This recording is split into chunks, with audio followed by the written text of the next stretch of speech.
And a happy St. Patrick's Day to one and all, the 5-year anniversary of when Tom Brady left us, but told us we were forever a Patriot. It's also been 1 week since the start of NFL free agency 2025. So the question of the day on the latest Six Rings and Football Things is this: was it more Aaron go ya or Aaron go blah? Fitzy and Mego are here to discuss right now. Let's go. Hey, whatever it takes, man. It's all about winning, all right? Win on three. 1, 2, 3, win! Celebrating the heroes of Foxborough's past. And with a good block. Look at Grover. All the way. Watch the block of number 73, John Hanna. The champions of the dynastic era. Adam Vinatieri booms a 48-yard field goal, and the Patriots are Super Bowl champions. The Patriots of tomorrow. We're going to remove entitlement from our football team. We're going to earn the right to be here every single day. And the fans whose faith never wavers. This is Six Rings and Football Things.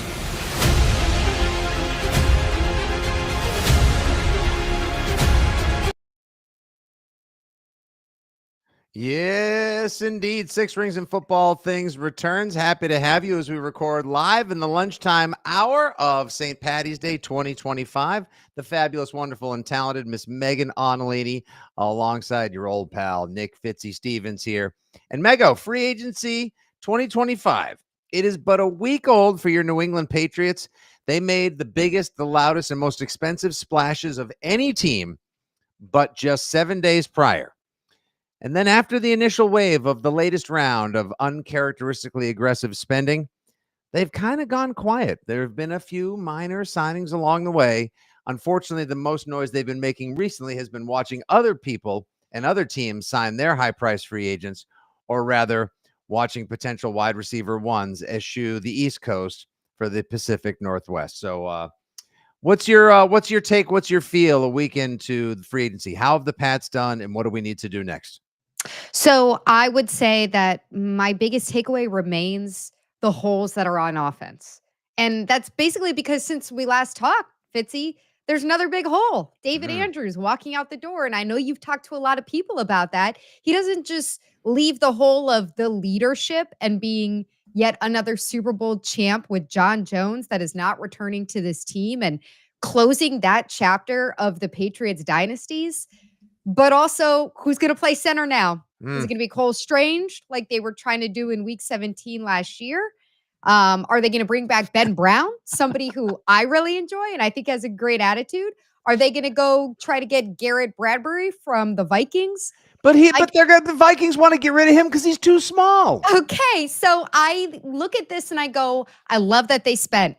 I love the defensive identity they're putting together, but you can't sit here at this point in the calendar and say, well, they got a lot figured out, because 3 of the most important offensive positions outside of quarterback are giant question marks. Giant question marks. That's what I leave free agency with right now. Oh, no. We were supposed to leave it with confidence and a rebuilt defense and an improved offense. And instead, as viewer Burley Sullivan points out watching live as we record the latest Six Rings and Football Things, how did the Patriots manage to get worse on the offensive line after the first week of free agency? Did they, though? Did they? That's debatable. I like Moses. That's a Morgan great Moses is great. Schweitzer, are you a fan of Wes Schweitzer? I think that's and maybe a nice depth piece. We'll see. But look, you don't have a left tackle. Now it seems like maybe you don't have a center. You also might be in a little bit of trouble at guard. So I don't know if it's worse. From that, everything's fine. It's just kind of confronting the issues that you had last year and saying free agency is not going to solve all these problems. Your problems are very, very expensive ones. Chris Godwin, and who was the person we were obsessing over at left tackle? Ronnie Stanley. For the last 4 months. Okay, there's the first question I want to redirect. These are guys that other teams they don't want to let go. You know, it's kind of a surprise that they're even dangling out there. They might be unrestricted free agents in the first place. So when we talk about plan A, plan B, plan C, a lot of times plan A just doesn't even come to the table. And we've been talking about the other avenues that the Patriots are going to have to take to fill these places. But if you're just talking about free agency itself, they did a lot. It's just on offense. it's still very shaky business over there. Okay, so which of the two premier, because again, it was a very shallow talent pool this year in free agency, which of the two free agents that were most coveted that would have solved each of the two glaring holes do you think not coming to Foxborough and rather re-signing with their own team hurt worse?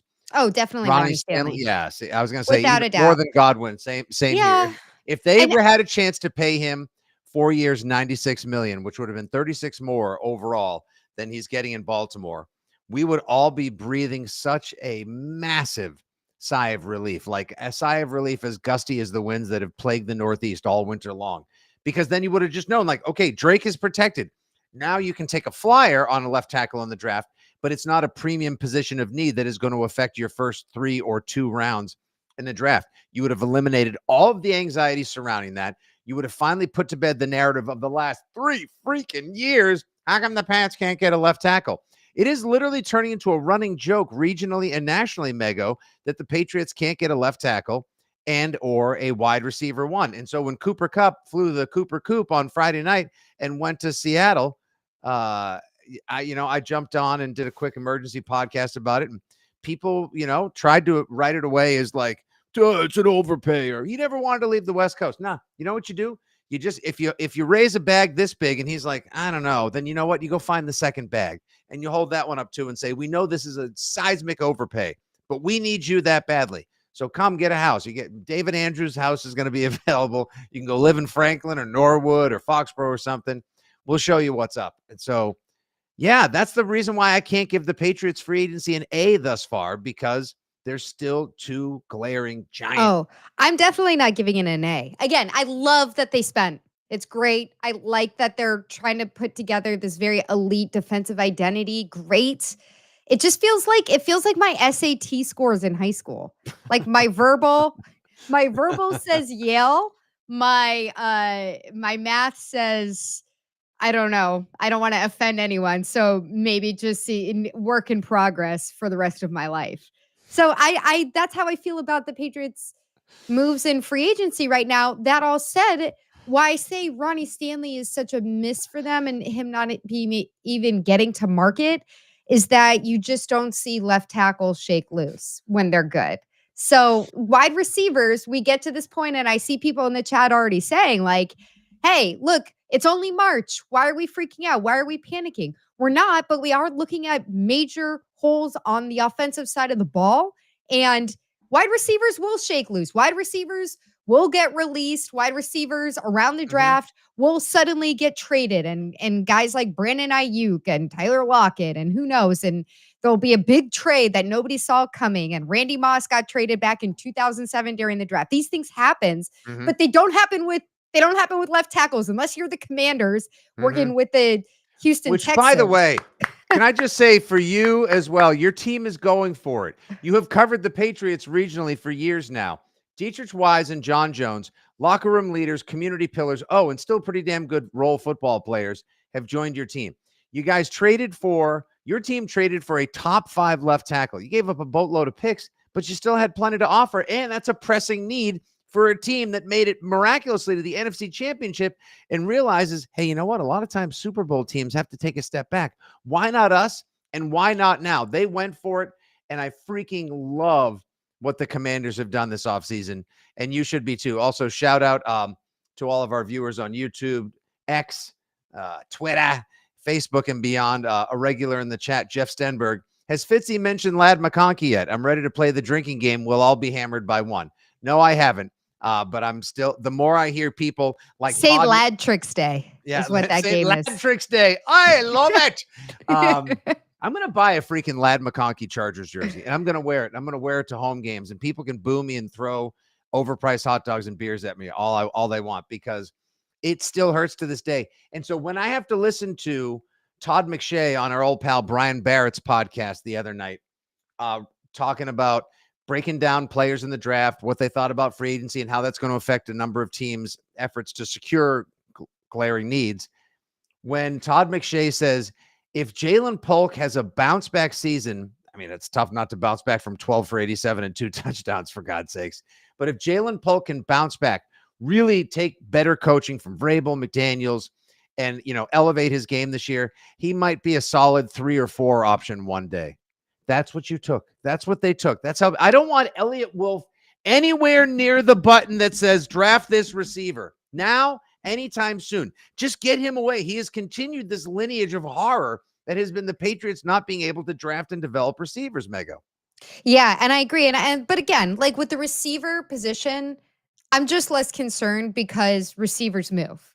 With the offensive line, I think it's okay to sit here in mid-March and be concerned that you added a right tackle in free agency, and other than that, you lost a guy. You released David Andrews, and I'm sure there's good reasons behind the scenes. He's 33 years old. He only played 4 games last season. Everybody loves David Andrews. I'm sure that Josh McDaniels coming back into the room would have loved to work with David Andrews again, but there's clearly a reason that he had to get released, whether it's because of injuries, health, age, durability. Actually, the word is over the all of it. weekend, Mego. He failed his exam. Like his shoulder still Okay. just isn't ready. So when I said last week, selfishly, I kind of hope he retires because 10-year career, 3 Super Bowls, two championships. Like you got generational money, like, and you're a smart guy.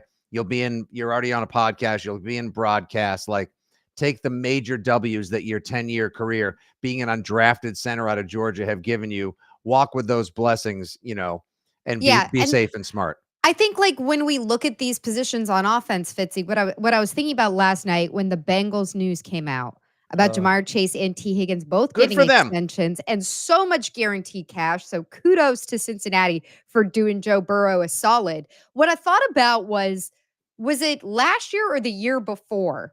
When Cincy came out, there was so much smoke around T. Higgins already at that time, the first time that they tagged him, before they tagged him, saying like, oh, could the Patriots get T. Higgins? Who else wants T. Higgins? And they come out and basically say, get your own T. Higgins. Like, this is our player. You want star receivers? Go out and draft your own star receivers.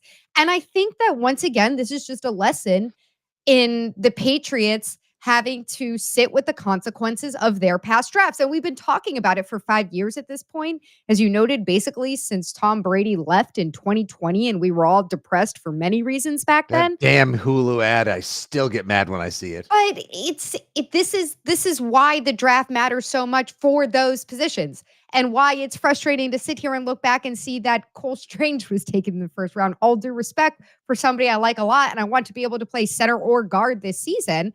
But you need to be looking at the prime positions there, because a lot of times you just don't have the opportunity unless everything falls correctly in free agency or a trade to go and fill those positions. Yeah, I know Pat's fandom at large, Pat's Nation, has had their odds and issues with Robert Kraft in recent years, pretty much basically since Tom Brady said he was forever a Patriot and walked away. So, it's been a rough half century for he. Obviously, it didn't end well for Bill Belichick here after such a glorious 2 decades together. But he looks great doing beach yoga, and I'll just leave it at that.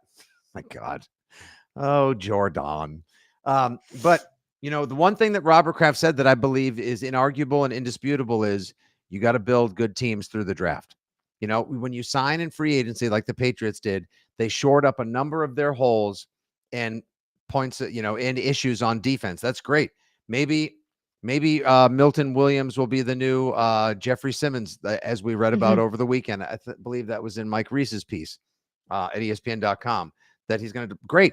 Robert Spillane may become a new all-time favorite Patriot as well. And Carlton Davis opposite Christian Gonzalez, who one day is going to get paid. Now that we saw how much Derek Stingley got paid to be a CB1 with the Texans, they may be shutdown city. That's great.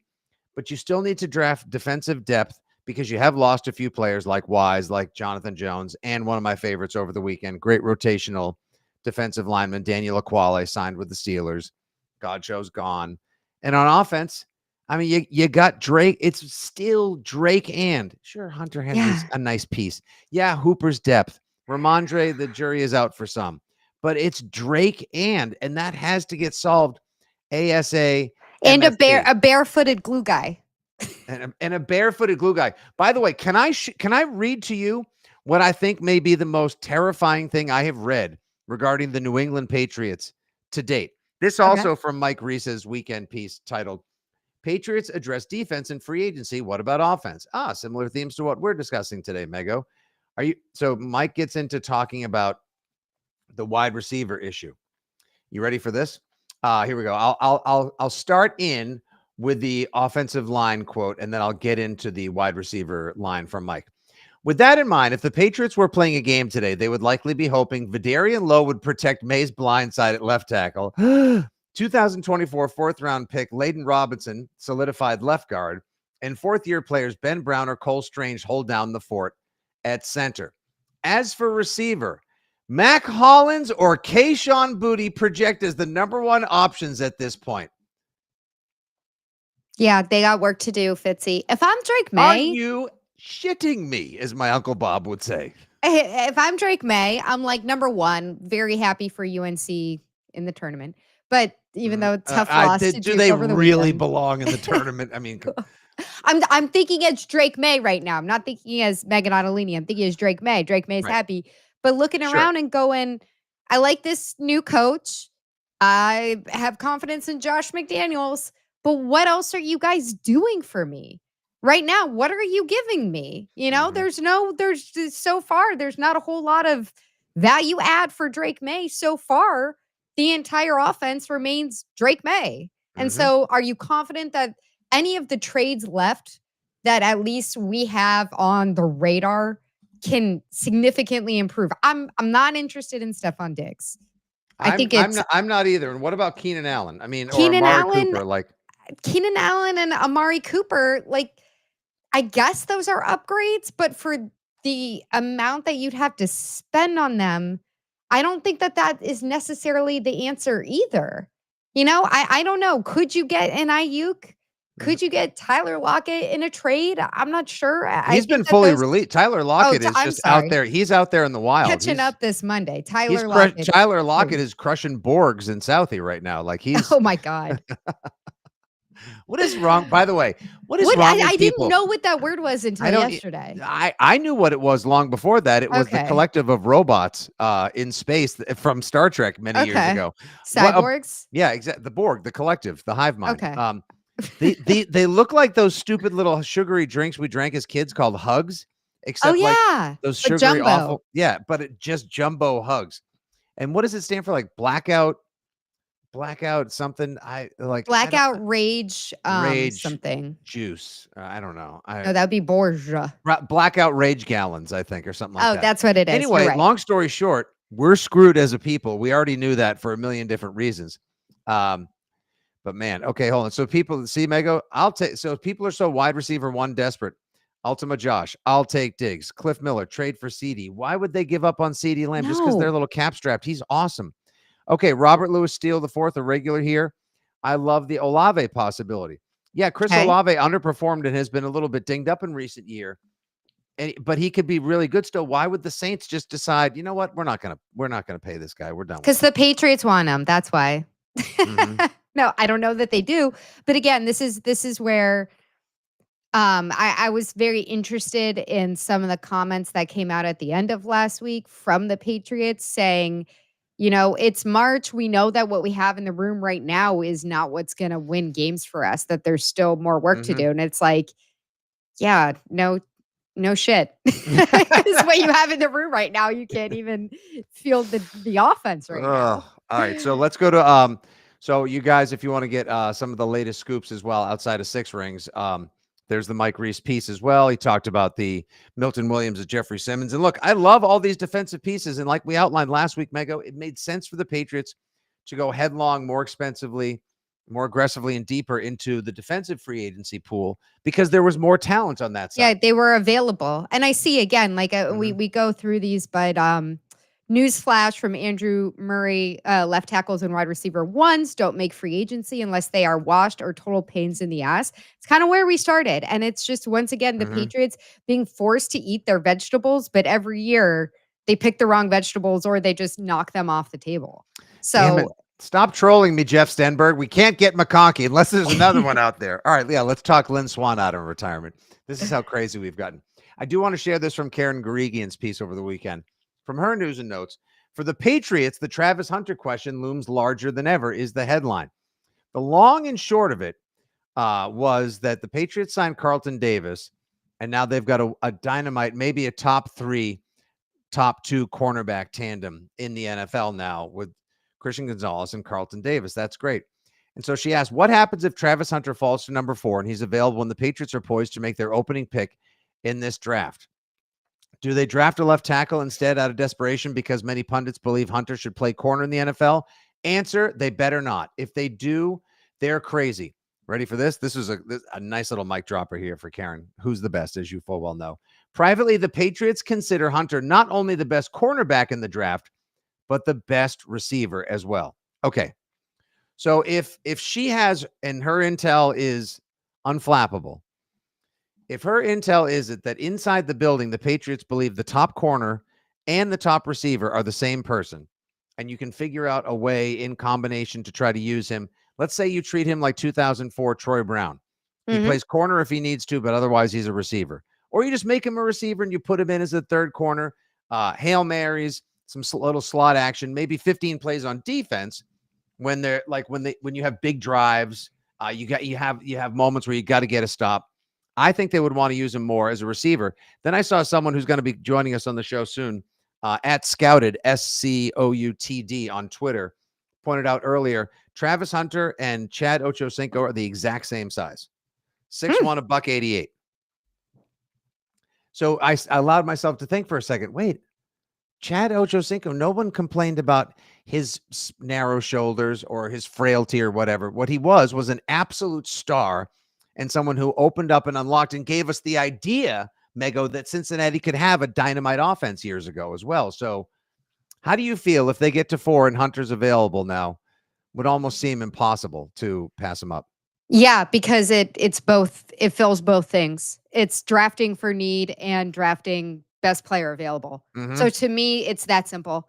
Is he going to be primarily a corner? I think the way that you sit today, you'd have to look at him as a receiver. And so if they feel that he's the best receiver available that high in the draft, then great, because it fills need. And he's obviously a dynamite football player. So he's the best player available there. The question to me still is, how likely is it that you get what looks like maybe one of 2 extremely elite talents in the draft between Abdul Carter and Travis Hunter actually falling to you because of what's happening with the quarterbacks there? You know, like to me, it's like that's a great problem to have. If you're sitting there and you're like, oh, I don't know, which position is he going to play? I don't care. Take him. He fills a need and he's the best player available at 4 without a doubt. So take him. Figure out what to do with him as well. Now you see, okay, so people are saying Hunter gets hurt if he's playing that many snaps. You can create 2 holes on your team instead of 1 now at this point. Not really, because you already have 2 starting corners. So that doesn't create a hole. If he can't line up at receiver because he's hurt, then you're down a receiver and you don't get to have him as a bonus over on defense. Ben Weaver watching live on Facebook. I'm not sure Hunter falls to 4, but if he does, we should sprint to the podium. Are you at all biased or fearful of the idea that he was playing in Colorado against like mediocre secondaries and didn't do what he didn't get 96 catches, a dozen touchdowns, 1,300 yards in the SEC or the Big Ten? I'm not, just for full disclosure, because he was also playing full-time cornerback at the same time that he put up those numbers. I'm not. I think that at this point, people put a little bit too much stock into which conference guys are playing in or which program they're coming out of. I think there's so many other variables there that's not something that I would put high on, like, oh, he's out there, he's not in the SEC. He's not even in the Big Ten or something like that. All right, this is a great one. Mike Dickinson watching live on Facebook. Travis Hunger. That's actually what you have. If you want Travis Hunter drafted, you have Travis Hunger. Travis Hunter at the top, then trade back into the first round for James Pierce, edge rusher, who looks like Abdul Carter Light. He was a stud at the combine. Yes, he was. He was also a badass at Tennessee for a couple of years as well. I see. That's, to me, now I know, Mego, we're a month and a half away from the draft, and we still have time to read 10,000 mocks, make our own. We get to then take a small break with the March Madness and the brackets coming up, though. You could fill Lake Superior with how little I care about March Madness, but rude. I'm just not a big, I do it. I love, you know what I love doing? leaving it on in the background as white noise, filling out some brackets, pissing away money, and then occasionally going to a bar or something or a sports book on the weekend when there's 19 games on and just catching the din of mania that for all the other people that really care about it. But I'm not that big a guy on it. Anyway, my dream is for the Patriots to take BPA at 4 and then identify their favorite player that's still available in the late teens or 20s, and then use some of this draft capital. Hell, if you want to send Joe Milton somewhere for a third rounder and have a bunch of thirds that would allow you to get back in and target a tight end or a tackle or Matthew Golden or like a James Pierce, who is a really good edge rusher, that's my dream. I agree. And I think what is tough for the Patriots where they sit right now is it's still so early for the draft, but between drafts, waiting for somebody to shake loose for a trade, um, waiting to see if somebody else is kind of surprised released. It's just so out of their control. And I think that's why you hear people get worked up about they're pivoting to this, they're pivoting to that, and none of their plans are working out. They can't get these, top flight left tackle, wide receiver options. And it's like, well, it's not in their control. Even the draft is not in their control as much as it should be because they're waiting to see, all right, are we going to be sitting in a typical situation of quarterbacks going very high? And then you get the best player available and it's a blue chip player who fills a real area of need for you? Or are you going to have to try to finagle some kind of trade to get some middle, to add that extra value because you're not able to get it at the 4 spot where you are? Yeah.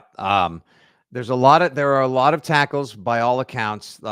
Josh Simmons, Ursary. I think Membu's going to go way too early for them now at this point. Yeah, I like Membu though. Yeah. That's my guy. That's a big, tall, fast son of a blank right there. Yeah. Michael Bell asked, do you see the Pats trading up to get Hunter? No. If anything, I think they wait for 4. And if 2 quarterbacks, your Pats fans go to bed every night just hoping, praying, wanting, and wishing, A, to wake up the next day, B, that we all live to see the draft, but C, most importantly, Fitzy, what's going on in your world? 2 cornerbacks. I'm in a gratitude circle. I'm happy. I just want, like, everything starts with like, well, I just want perspective. People get all in and all this, all over this stuff and freak out. Like, let's just start with like the sun rises, have a nice breakfast, play with the kids, get ready for work. Oh, and then start freaking out about the draft because we got a lot of time before, and I don't want people to burn out on it. That said, you just want 2 quarterbacks taken before the Patriots. That way you have your choice probably of Carter or Hunter, perhaps. And what's Andrew Dickinson? Good question. What's the over under they trade out of 4? What do you mean by that? Meaning, like, what would you say the odds are? I would say it's probably that they're trading out, that they're trading back. 75. They're not trading up. Yeah, I think they if would they trade can back, if anything, if they can find a trade partner back, especially if Travis Hunter is off the board, Abdul Carter is off the board, and they can trade back and find a partner that makes sense for them to get a tackle with whatever first round pick they move to, that feels very likely in that specific scenario. Absolutely. If there's somebody that they think is as good or as essential to their future plans as a Hunter or a Carter, step back, pick up that extra second or third. Probably not another one. Certainly not this year. Maybe 2 years down the line. But I think you have too many pressing needs to be playing draft roulette like that as well. Tight end out of LSU, Mason Taylor. Haven't seen much of him. Haven't heard much of him as well as tight end savvy as I've tried to be in this year's draft. I know everyone's crazy about Tyler Warren out of Penn State. Look, if the Pats decided to get crazy, trade back a few spots, grab him, and then pick up extra draft capital, I wouldn't kick that scenario out of bed for eating pizza crust or crackers. No, and I think if you see what the Patriots are doing with their tight ends right now, like I like Hunter Henry a lot, and I think he's good for Drake and he's good for the locker room. Between him and Austin Hooper, it's not like there's a long-term plan there. So I wouldn't be surprised if they went at some point in this draft, went for a swing at a tight end that they feel really strongly about, because they're not like stopgaps, but it's not the long-term plan for that position. Yeah, there's a bunch. Mason Taylor, Gunnar Helm, Loveland out of Michigan. He can't block worth a toot, but he's a hell of a speedy tight end with great hands. Obviously, Tyler Warren's at the top of the keep. McShay said he's probably the closest thing to Gronk that we've seen since Gronk. So I know that's a lofty comparison, but Plenty of time. We shall see. Oh, that's right. And the tight end from Bowling Green. Good point, Daniel Cardwell, as we wrap up. That kid had a monster year last year. Let me put his name out there, Mego, as we wrap up. That gentleman's name is Harold Fannin Jr. There you go. Burn that into your minds, everyone. Harold Fannin Jr. All right. Any last HFJ, WHFJ, WHFJ. Any final thoughts, Miss Ottolini, as we wrap up another fine episode of Six Rings and Football Things? It's just still a lot of work left to be done. Like I said, the biggest takeaway, you're probably not going to find left tackles and wide receiver ones in free agency, but the Patriots, they've got a big incomplete on the side of the offensive side of the ball. Yeah, my overall free agency grade is a B thus far. Like it's like an 86, 85, 86. I give a B minus just because those are such huge positions. Yeah. And again, very difficult to do in free agency. So it's kind of like the curve of free agency. Love what they're doing on defense, but I got to see what shape it takes on offense. Cause right now there's no shape. It's just Swiss cheese. It's like a baby bell. It's like, it's got a shape, but it's like soft. It's like a soft spreadable cheese. That's delicious. And now I'm hungry. Or like a baked brie. You got to bake the brie. That's what you got to do. You got to bake the brie. That's right. And then you need something solid to be able to get in after that brie. Let's go. Yeah. All right. On that starving, delicious, and savory note, have a wonderful St. Patrick's Day to one and all. I know, I'm freaking starving. Can't do these around lunchtime, Mego. All right, everybody, have a great St. Patrick's Day.